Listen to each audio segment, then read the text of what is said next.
দর্শক, আওয়ামী লীগ সরকারের পতনের পর দেশের বিভিন্ন এলাকায় বিএনপির কিছু নেতাকর্মীর বিরুদ্ধে বেপরোয়া হওয়ার অভিযোগ উঠেছে। তাদের বিরুদ্ধে দলের হাইকমান্ডের পক্ষ থেকে ঘোষণা এসেছে জিরো টলারেন্স। কারণ দর্শানোর নোটিশ কিংবা বহিষ্কার নয়, নেওয়া হবে এদের বিরুদ্ধে মামলারও ব্যবস্থা। কিন্তু দর্শক, সাধারণ মানুষ এ বিষয় নিয়ে কি ভাবছেন জানবো এবং দেখব আমাদের কথার আজকের পর্বে। আমি মাহফুজা মোসলেহি আপনাদের সবাইকে আমন্ত্রণ জানাচ্ছি এটিএন নিউজের নিয়মিত আয়োজন আমাদের কথার আজকের পর্ব দেখার জন্য। তবে এর আগে চলুন দেখে আসি এ বিষয়ে এটিএন নিউজে প্রচারিত একটি প্রতিবেদন।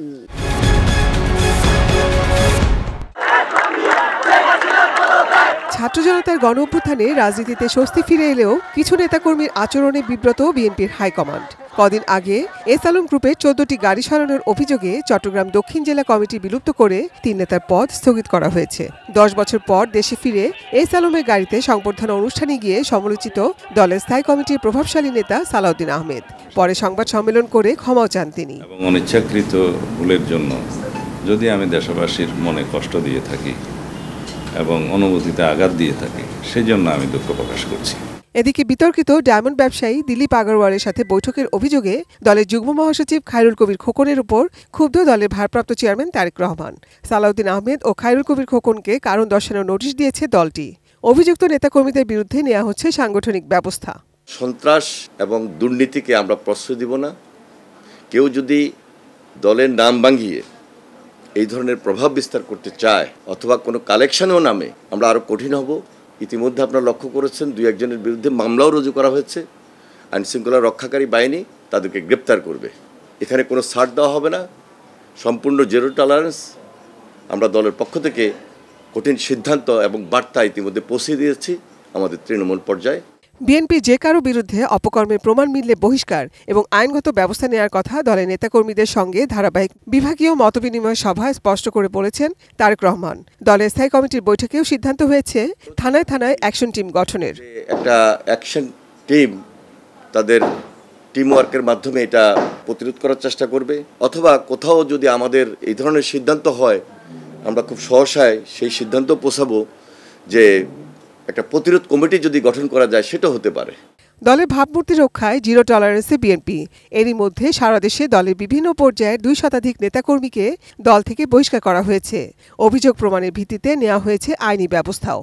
ইনসাফ এবং উদারতা দিয়ে মানুষের মনকে জয় করুন, জনগণের ভালোবাসা অর্জন করুন। সেই পরাজিত শক্তি কর্তৃত্ববাদী সরকার, প্যাসিবাদী সরকার এখন ষড়যন্ত্রে লিপ্ত। তাদের হাতে প্রচুর দুর্নীতির অর্থ রয়েছে, সে অর্থকে তারা ব্যবহার করছে। সম্মিলিতভাবে সবাই আমরা প্রতিরোধ করব এবং অন্তর্বর্তীকালীন সরকারকে আমরা সর্বোচ্চ এবং সর্বাত্মক সহায়তা করব। Nazia Afrin, ATN news, Dhaka.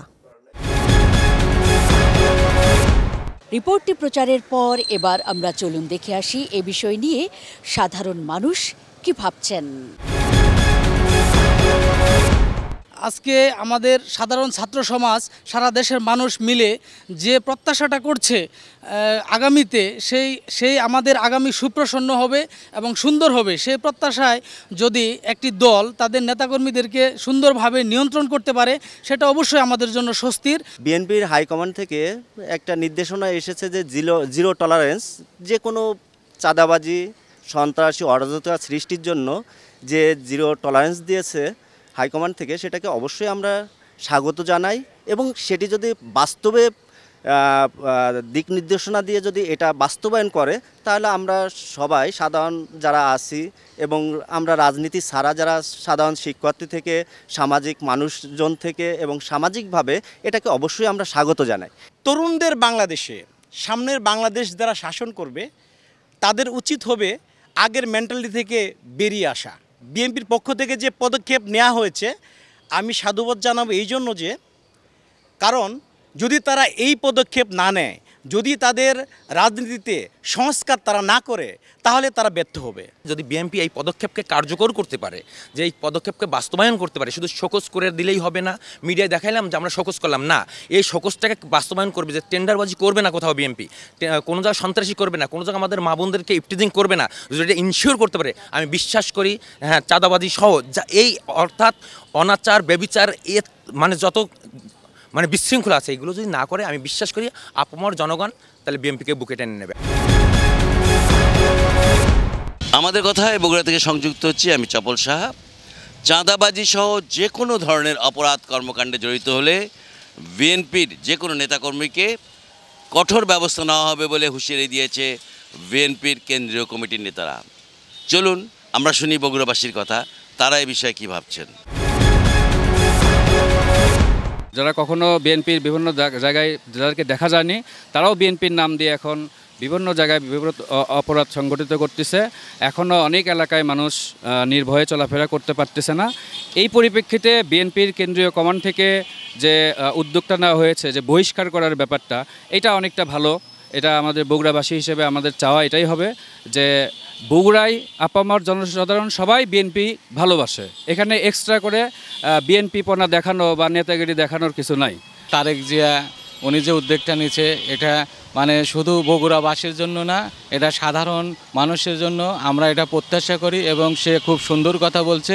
এটা যদি উনি কার্যকারিতা করতে পারেন, অবশ্যই বিএনপির জনসমর্থন আরও বেড়ে যাবে। অলরেডি বিভিন্ন জায়গায় বিভিন্ন ইউনিয়ন থানা পর্যায়ে বহিষ্কার করা হচ্ছে।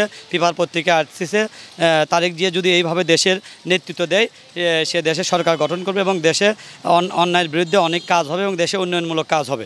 বিএনপি নেতারা যে দেশের চাঁদাবাজির বিরুদ্ধে, দুর্নীতির বিরুদ্ধে যে একটা উদ্যোগ নিছে, এটা একটা ভালো দিক আমি মনে করি। এবং তারা এটা যদি ঠিক ধরে রাখতে পারে তাহলে দেশ আগে যাবে এবং ওদেরও ভালো হবে। আমাদের কথায় আমি ময়মনসিংহ থেকে স্বাগত জানাচ্ছি আসাদুজ্জামান সুমন। আমাদের আজকের বিষয় বিএনপির কেন্দ্রীয় কমান্ড যে সিদ্ধান্ত নিয়েছে যে উচ্ছৃঙ্খল কোনো কর্মীকে তাদের দলে রাখবে না। তো এই বিষয়ে সাধারণ মানুষ কি বলছে, সাধারণ মানুষের মতামত কি, সাধারণ মানুষের অভিমত কি, চলুন জেনে আসি। উনি যে মতামতটা দিয়েছেন এটা অনেকটা যুক্তিযুক্ত। আর আমরা চাচ্ছি যে আমরা ছাত্র সমাজও চাচ্ছি যে সুশৃঙ্খলভাবে দেশ পরিচালনা হোক। আর বিএনপি বা যেই ক্ষমতায় আসুক বা আমরাই থাকি, আমরা চাচ্ছি ভালোভাবে দেশটা পরিচালনা হোক। বিএনপিতে সিদ্ধান্ত নিয়েছে যে আমরা ভালো মানুষ চাই, ভালো একটা যোগ্য লোক চাই। আমরা উচ্ছৃঙ্খল কোনো কিছু চাই না, আমরা শান্তি শৃঙ্খলা বজায় রাখতে চাই। দর্শক, সাধারণ মানুষের ভাবনা দেখছিলাম আমাদের কথার আজকের পর্বে। আমি মাহফুজা মুসলেহি আপনাদের সবার কাছ থেকে বিদায় চেয়ে নিচ্ছি যারা এতক্ষণ দেখলেন। আগামী পর্বে একই সময়ে আবারও ফিরে আসব অন্য কোনো বিষয় নিয়ে। সে পর্যন্ত সবাই ভালো থাকুন আর সঙ্গেই থাকুন এটিএন নিউজের।